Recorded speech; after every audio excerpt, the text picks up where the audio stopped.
Nous avons nos amis de la communauté vietnamienne, dont leur vice-président est là. Voilà, monsieur qui est leur vice-président, monsieur Tran, hein, voilà, qui est notre interlocuteur. Je vous prie, prenez place.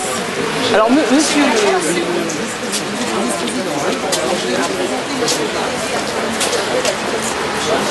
bah, il est beau, hein.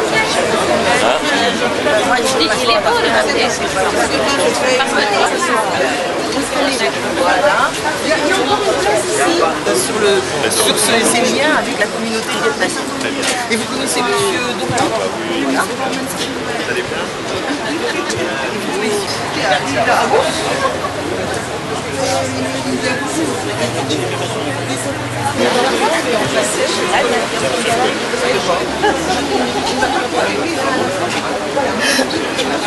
Oui, moi j'ai pas dit, hein.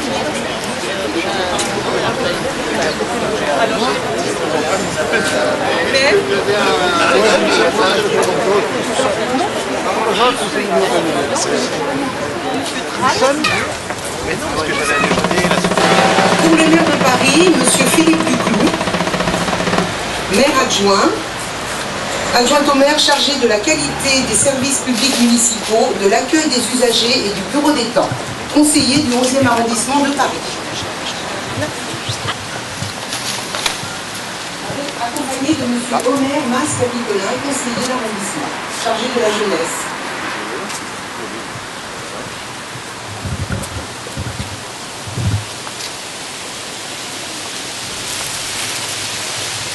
Enfin, en tout cas, son attaché parlementaire, ça nous évitera de faire des erreurs, accompagné de M.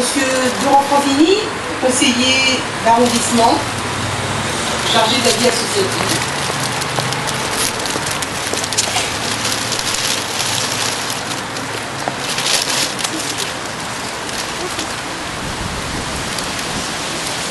La minute de silence. Aux morts.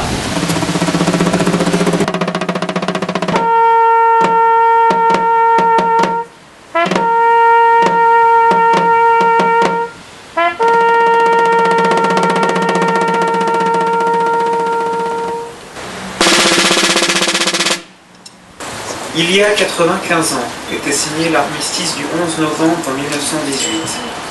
Ainsi s'achevait, dans les brumes de l'automne, la Première Guerre mondiale, commencée 4 années plus tôt, en août 1914. La France victorieuse était affaiblie. 1 400 000 morts, 740 000 invalides, 3 millions de blessés, des centaines de milliers de veuves et d'orphelins. Bilan très lourd, reflétant l'ampleur des sacrifices consentis pour la patrie et la liberté par nos soldats engagés dans ce conflit appelé la Grande Guerre. Qui reposait sans tombe. Ce n'est pas une gloire que d'être prisonnier, mais non un déshonneur que de l'avoir été. Surtout quand, sans espoir, on se bat sans pitié et que jusqu'au dernier, on se fait massacrer. Abandonné de tous, et pour tous bien perdus, sans cartouches et sans pain, nous avons combattu. Et c'est à bout de force et notre cœur meurtri qu'au détour du ravin, nous fûmes tous pris. Et nous aurions pu croire que la peur et la faim, ainsi que nos souffrances, cesseraient là, enfin, et qu'un beau jour, qui sait, peut-être assez proche, nous aurions pu marcher, la liberté en poche. En effet, je suis libre aujourd'hui et demain. Comment je suis ici, je n'en sais brigue rien. Mais sûrement je le dois à mon ange gardien qui a su me guider et me prendre la main. Je suis venu ici pour m'échapper du monde, pour revoir mon passé et souffrir dans l'ombre, pour calmer ma vengeance, ma colère, qui gronde et qui pousse à l'abîme mon âme qui s'effondre. Alors, quand l'égoïsme du monde vous écœure, venez goûter ici quelques heures de bonheur. Venez vous reposer dans le calme infini, dans la paix qui les garde, vous reposez ici. Et vous, qui passerez un jour vers l'inconnu, ne marchez pas si vite, mettez-vous tête nue, et pensant à celui qui dort ici dans l'ombre, sachez que loin, là-bas, beaucoup, n'ont pas de cœur.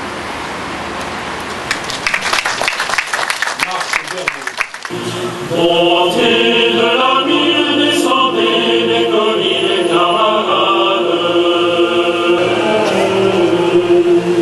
Montez les tueurs à la vallée, au couteau d'épine. Montez les saboteurs, attention à ton fardeau dynamique. C'est les mots qui brisent.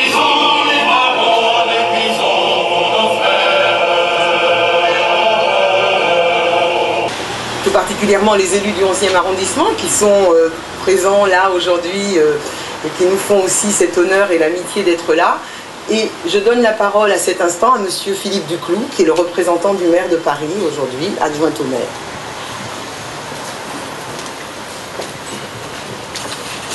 Mesdames, Messieurs, je sais qu'il y a beaucoup de représentants d'associations, comme le soulignait à l'instant Daniel Apocal, et puis messieurs les porte-drapeaux, parce que voilà, lorsqu'il y a une cérémonie, c'est important aussi de saluer les porte-drapeaux, et puis les musiciens évidemment, les gardiens de la paix, qui sont aussi un peu dans le 11e arrondissement, puisque le siège de la musique des gardiens de la paix est dans le 11e arrondissement.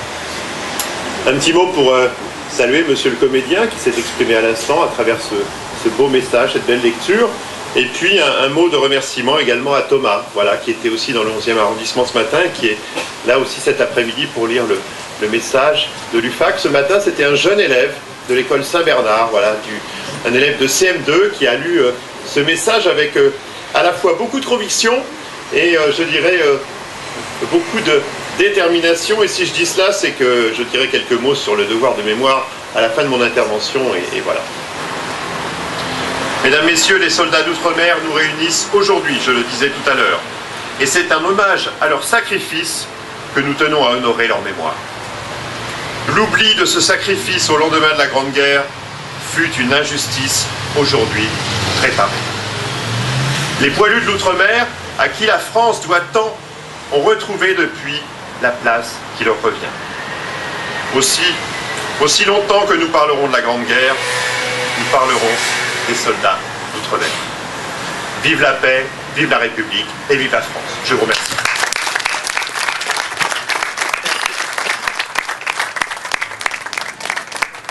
Qui revenons de loin, nous venons des colonies pour sauver la patrie.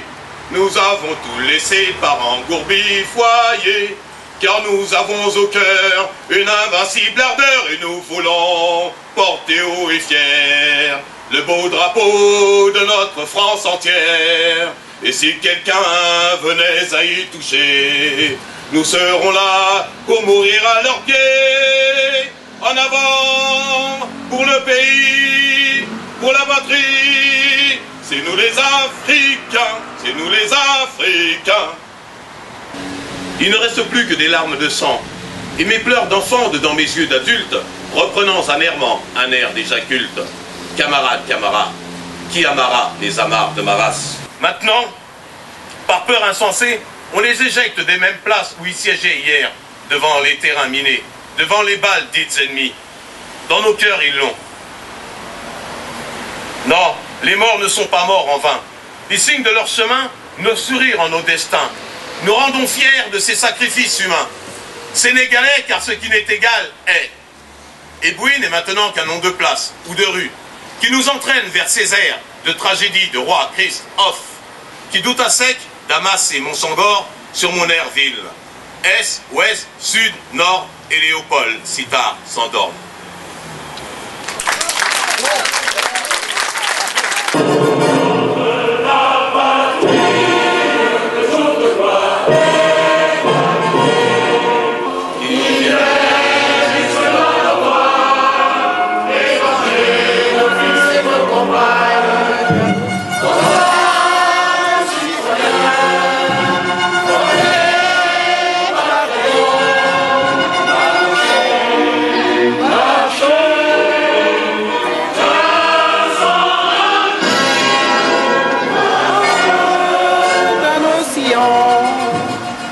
Voilà, notre cérémonie est terminée.